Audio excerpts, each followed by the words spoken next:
itu menakjubkan sikapnya tuh. Kalau yang kurang iman gimana? Ya itu dia.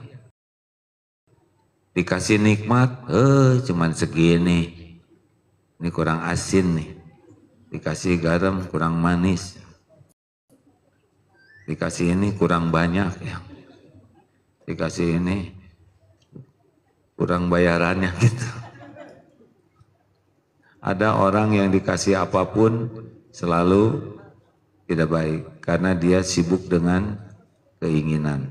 Ketika diuji mengeluh, padahal mengeluh tidak menyelesaikan masalah. Jalanin saja hidup ini, jalanin saja. Semuanya sudah diukur oleh Allah dan pasti ada kebaikan.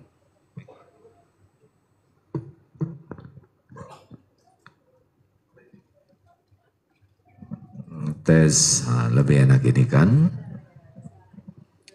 2. Jadi yang pertama apa? Menakjubkan.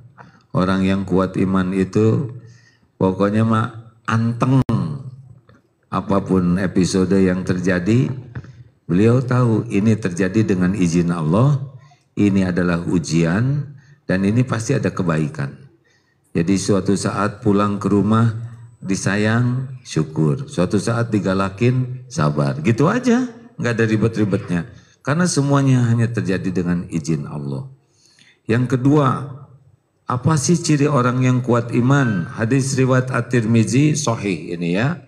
Qala Rasulullah sallallahu alaihi wasallam, akmalul mu'minina imanan ahsanuhum khuluqa. Orang mukmin yang paling sempurna imannya bisa dilihat dari akhlaknya.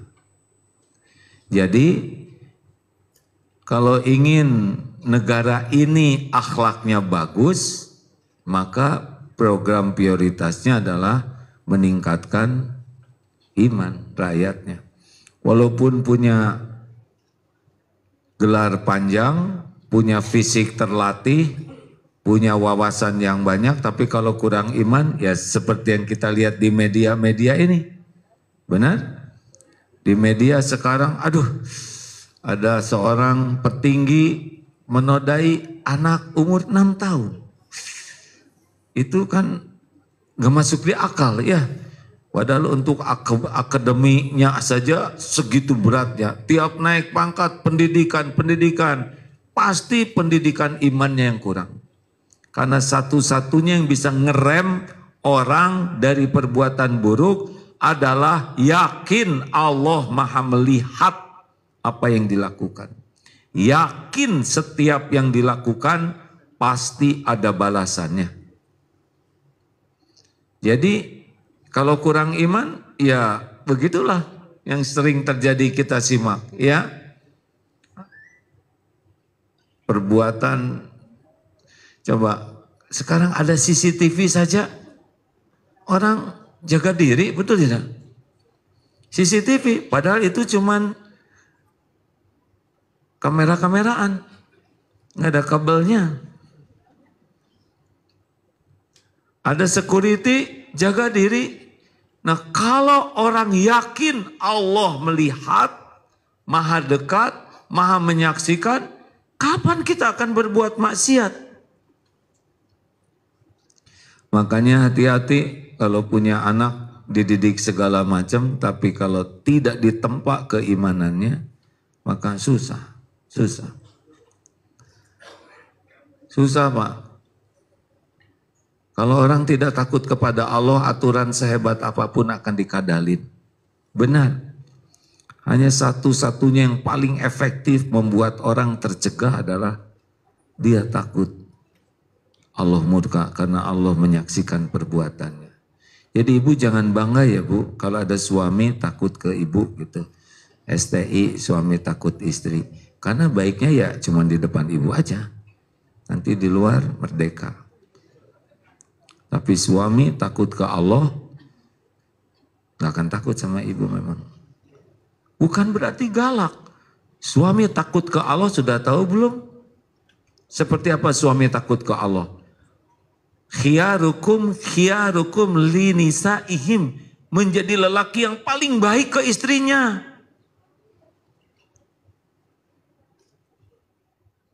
Wah, mikir. Kalau gitu suami saya takut ke siapa ya? Ke saya nggak baik. Oh serius, itu dalilnya Rasulullah yang kelanjutan yang tadi kan itu dalilnya.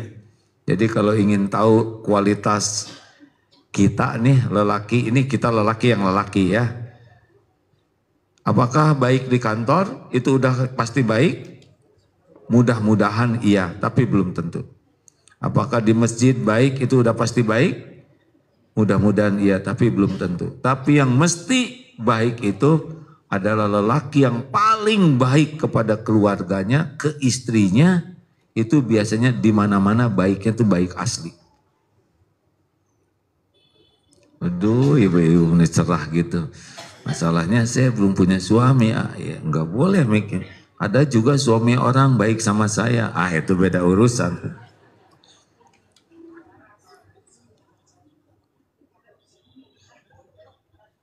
Ini yang di depannya ini pada stres.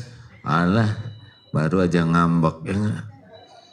Kesini diponceng di jalan diturunin.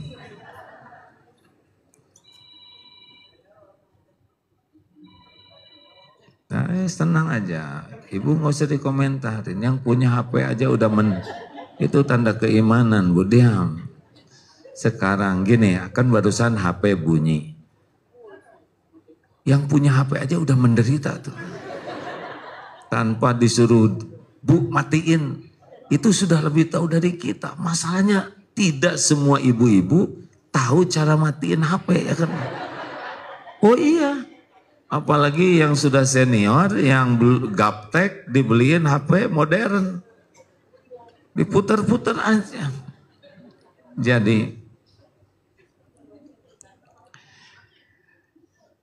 Jadi kalau ingin memperbaiki akhlak, kuncinya tingkatkan iman. Saya aja yang ceramahnya diam, Bu.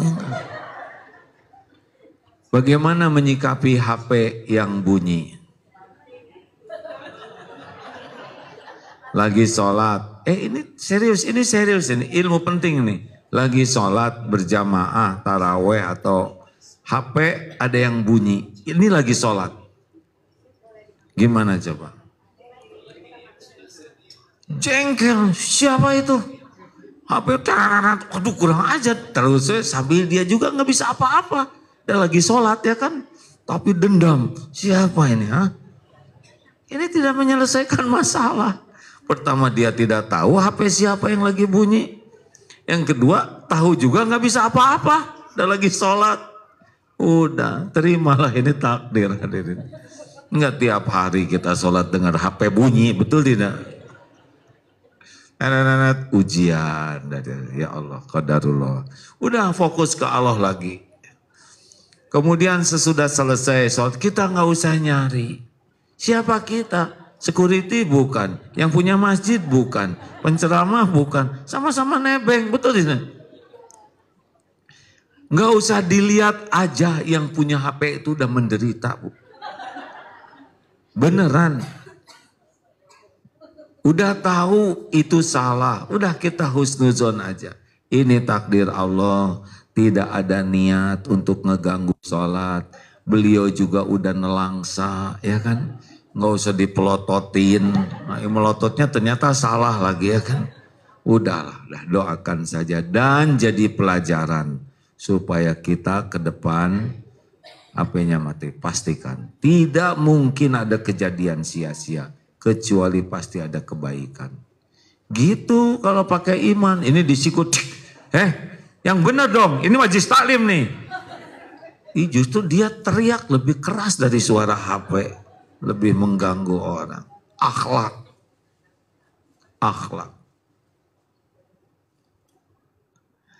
Lanjut. Jadi kalau ingin akhlak jadi baik ya tidak punya pilihan. Kita harus berupaya keras meningkatkan keyakinan ke Allah.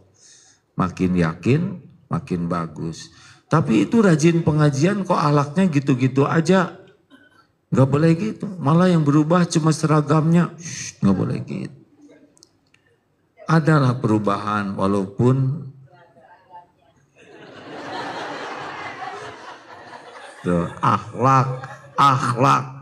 akhlak itu respon spontan. Ada perubahannya walaupun belum sempurna. Maksud saya gitu seragamnya. Nah, berbaik sangkalah bahwa orang itu berubah. Dengar ya, ada yang ke majelis taklim, berubahnya hanya dua step. Tapi dari minus. Itu kan bagus, betul tidak? Dulu dia nggak pernah sholat, sekarang sholat nggak pakai sholat sunnah. Itu kan lebih bagus. Jadi perubahan yang menurut kita belum besar, siapa tahu kalau dilihat latar belakangnya itu sudah besar. Udahlah, mau ngapain kita ngomentarin ibadah orang. Itu kok jidatnya hitam ya, ria. Loh, jidat kita yang mana? Kalau jidat kita yang ini, pikirin jidat sendiri. Kalau jidat orang lain, husnuzon. Mungkin banyak sujudnya, tapi Rasul juga nggak ada riwayat. Beda-beda ketebalan kening itu. Ya, mungkin agak sensitif, atau mungkin beliau sangat menikmati sujud. Mau ngapain juga menilai jidat orang?